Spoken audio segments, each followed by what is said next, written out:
क्या संसद का गतिरोध अब खत्म होने वाला है या फिर एक नया राजनीतिक टकराव शुरू हो चुका है? सरकार चाहती है कि देश के भविष्य से जुड़े परिसीमन यानी कि डेलिमिटेशन विधेयक और एफसीआरए बिल पर विपक्ष इसका साथ दे, लेकिन कांग्रेस ने यह साफ कर दिया है कि पहले जवाब फिर समर्थन। मतलब कि संसद के भीतर करीब 50 मिनट तक चली हाई लेवल बैठक में केंद्रीय मंत्री किरण रिजिजू जी, नेता प्रतिपक्ष राहुल गांधी और कांग्रेस महासचिव प्रियंका गांधी वाड्रा आमने सामने बैठे थे, लेकिन बातचीत के बाद भी गतिरोध खत्म नहीं हुआ। आखिर ऐसा क्या हुआ कि इस बैठक में राहुल गांधी ने सरकार के सामने कौन सी शर्त रख दी? परिसीमन बिल इतना अहम क्यों है और इस पूरे जो सिस्टम है उस पे देश की नजर क्यों टिकी हुई है? अब ये आसान भाषा में समझने की कोशिश करते हैं। संसद के मानसून सत्र में लगातार जारी हंगामे के बीच सरकार और विपक्ष के बीच पहली बार गंभीर बातचीत की कोशिश हुई। केंद्रीय संसदीय कार्य मंत्री किरण रिजिजू जी ने संसद परिसर में नेता प्रतिपक्ष राहुल गांधी और कांग्रेस महासचिव प्रियंका गांधी वाड्रा से लगभग 50 मिनट तक मुलाकात की। इस बैठक का मकसद संसद की कार्रवाई को सामान्य करना और महत्वपूर्ण विधेयकों पर राजनीतिक सहमति बनाना था। लेकिन बैठक की शुरुआत होते ही कांग्रेस ने अपना रुख साफ कर दिया कि सूत्रों के मुताबिक राहुल गांधी ने कहा कि विपक्ष संसद चलाने के खिलाफ नहीं है, लेकिन उससे पहले दिल्ली पुलिस द्वारा प्रदर्शनकारियों पर कथित लाठीचार्ज के मुद्दे पर सदन में चर्चा कार्रवाई की जाए।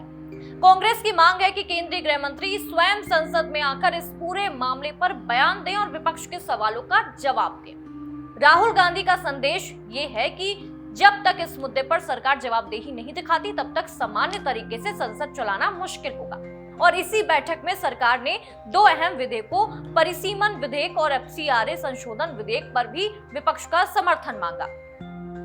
किरण रिजिजू जी ने कांग्रेस नेतृत्व से यह आग्रह किया कि इन राष्ट्रीय महत्व के कानूनों पर राजनीतिक से ऊपर उठकर थोड़ा सहयोग किया जाए। हालांकि राहुल गांधी ने इस विधेयक पर तुरंत कोई अंतिम सहमति नहीं दी। सूत्र ये भी बताते हैं कि उन्होंने ये स्पष्ट शब्दों में कहा कि पहले संसद में विपक्ष द्वारा उठाए गए मुद्दों पर सरकार का रुख सामने आए, उसके बाद ही आगे की रणनीति तय होगी।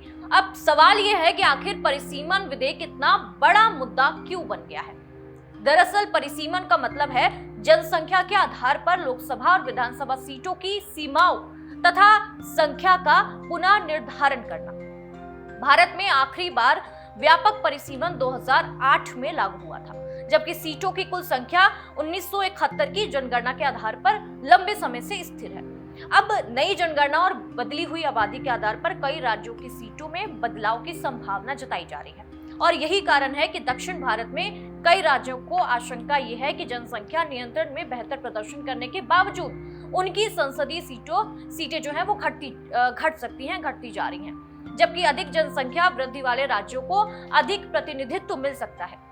और इस वजह से परिसीमन केवल एक प्रशासनिक प्रक्रिया नहीं बल्कि राजनीति और शक्ति संतुलन से जुड़ा एक बड़ा और अहम मुद्दा बन चुका है। केंद्र सरकार का कहना है कि वो इस मुद्दे को सभी राजनीतिक दलों से बातचीत करके व्यापक सहमति बनाना चाहती है, सभी से चर्चा करना चाहती है इस मुद्दे पर, ताकि भविष्य में किसी तरह का विवाद ना हो। बैठक में एफसीआरए यानी कि फॉरेन कंट्रीब्यूशन रेगुलेशन एक्ट में प्रस्तावित संशोधनों पर भी चर्चा।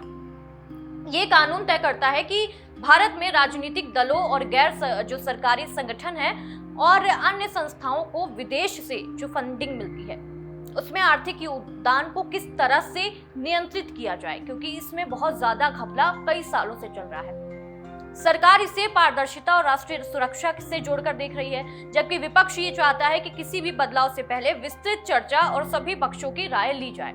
फिलहाल संसद का गतिरोध पूरी तरह खत्म होता नहीं दिख रहा है। सरकार लगातार विपक्ष से बातचीत कर रही है, वहीं कांग्रेस अपने मुद्दों पर पहले चर्चा और जवाबदेही की मांग कायम रखी हुई है। माना जा रहा है कि आने वाले 1-2 दिनों में सरकार और विपक्ष के अगले कदम से यह तय होगा कि संसद सामान्य रूप से चल पाएगी या फिर टकराव तेज होगा।